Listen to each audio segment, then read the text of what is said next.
Ils ne l'ont pas vu venir.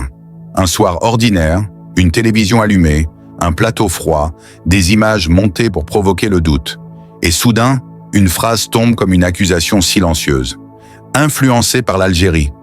Ce n'est pas une information. C'est un soupçon jeté dans l'air, un poison lent qui s'installe dans les esprits.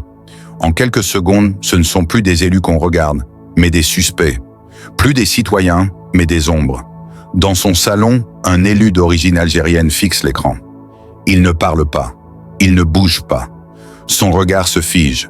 Ce n'est pas la peur de perdre son poste qui le traverse, mais quelque chose de plus profond, plus brutal. La sensation d'être soudain devenu étranger dans le pays qu'il sert. Comme si, malgré les années, malgré les combats, malgré les promesses de la République, il n'était qu'un corps toléré, jamais vraiment accepté. Il se demande ce qu'on voit désormais quand on prononce son nom. Un représentant ou un danger potentiel? Le doute est une arme. Une fois installé, il ronge lentement la confiance.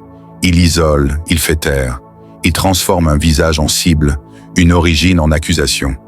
Ce n'est pas seulement un homme qu'on fragilise ce soir-là, mais toute une mémoire, toute une communauté, toute une histoire qu'on réduit à un soupçon.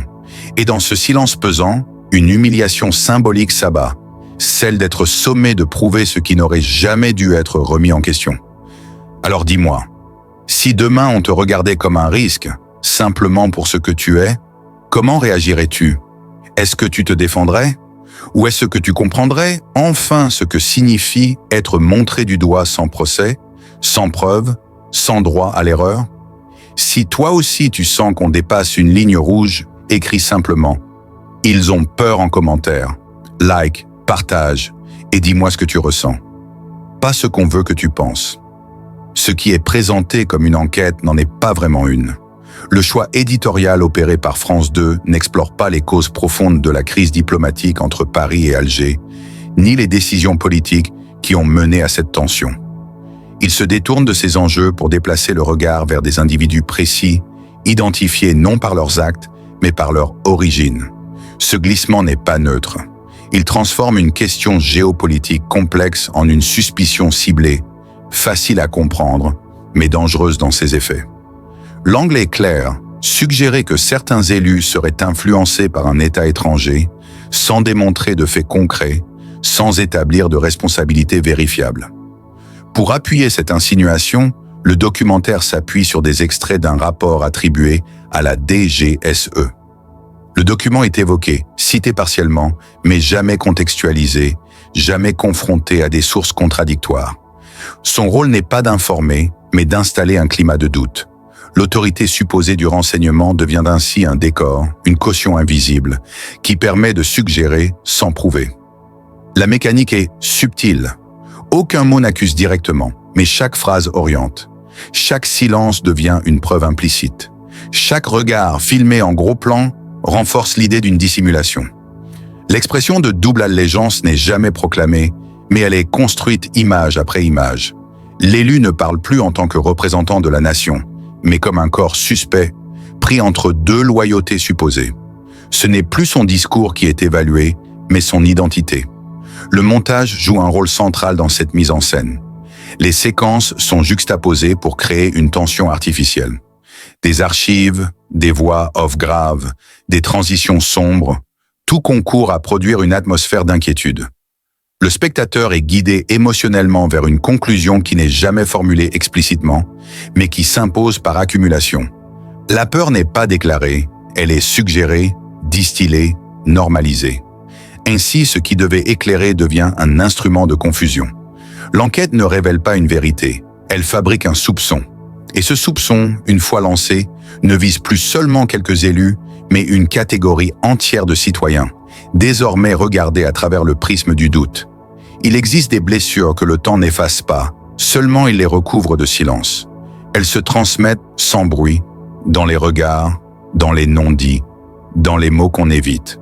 L'histoire entre la France et l'Algérie n'est pas un chapitre refermé, mais une mémoire vivante, lourde, parfois étouffante.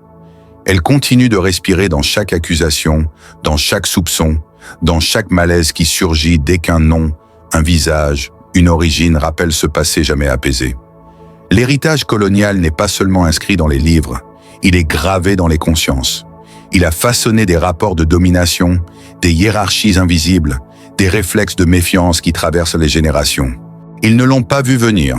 Un soir ordinaire, une télévision allumée, un plateau froid, des images montées pour provoquer le doute. Et soudain, une phrase tombe comme une accusation silencieuse. Influencé par l'Algérie. Ce n'est pas une information. C'est un soupçon jeté dans l'air, un poison lent qui s'installe dans les esprits. En quelques secondes, ce ne sont plus des élus qu'on regarde, mais des suspects. Plus des citoyens, mais des ombres. Dans son salon, un élu d'origine algérienne fixe l'écran. Il ne parle pas. Il ne bouge pas. Son regard se fige. Ce n'est pas la peur de perdre son poste qui le traverse, mais quelque chose de plus profond, plus brutal. La sensation d'être soudain devenu étranger dans le pays qu'il sert. Comme si, malgré les années, malgré les combats, malgré les promesses de la République, il n'était qu'un corps toléré, jamais vraiment accepté. Il se demande ce qu'on voit désormais quand on prononce son nom. Un représentant ou un danger potentiel? Le doute est une arme. Une fois installé, il ronge lentement la confiance, il isole, il fait taire. Il transforme un visage en cible, une origine en accusation. Ce n'est pas seulement un homme qu'on fragilise ce soir-là, mais toute une mémoire, toute une communauté, toute une histoire qu'on réduit à un soupçon. Et dans ce silence pesant, une humiliation symbolique s'abat, celle d'être sommé de prouver ce qui n'aurait jamais dû être remis en question. Alors dis-moi, si demain on te regardait comme un risque, simplement pour ce que tu es, comment réagirais-tu ? Est-ce que tu te défendrais?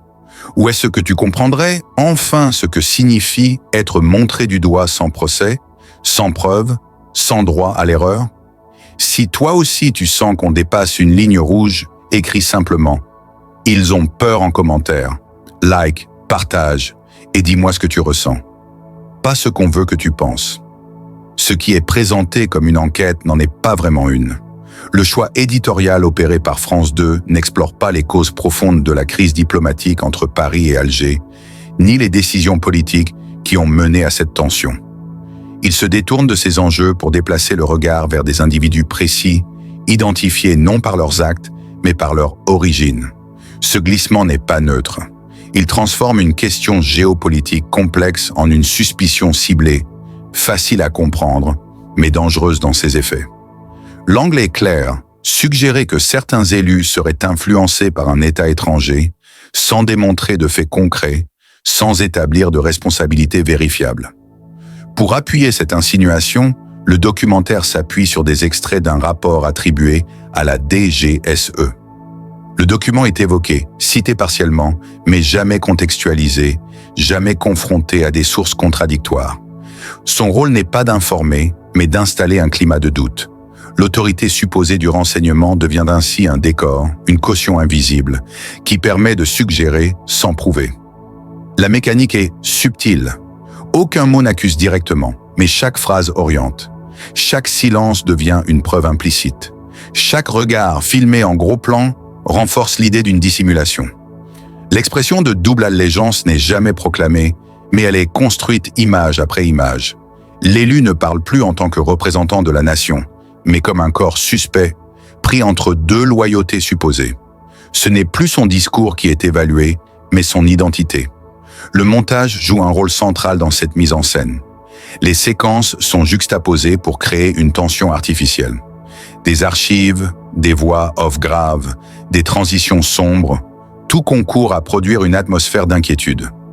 Le spectateur est guidé émotionnellement vers une conclusion qui n'est jamais formulée explicitement, mais qui s'impose par accumulation. La peur n'est pas déclarée, elle est suggérée, distillée, normalisée. Ainsi, ce qui devait éclairer devient un instrument de confusion. L'enquête ne révèle pas une vérité, elle fabrique un soupçon. Et ce soupçon, une fois lancé, ne vise plus seulement quelques élus, mais une catégorie entière de citoyens, désormais regardés à travers le prisme du doute. Il existe des blessures que le temps n'efface pas, seulement il les recouvre de silence. Elles se transmettent sans bruit, dans les regards, dans les non-dits, dans les mots qu'on évite. L'histoire entre la France et l'Algérie n'est pas un chapitre refermé, mais une mémoire vivante, lourde, parfois étouffante. Elle continue de respirer dans chaque accusation, dans chaque soupçon, dans chaque malaise qui surgit dès qu'un nom, un visage, une origine rappelle ce passé jamais apaisé.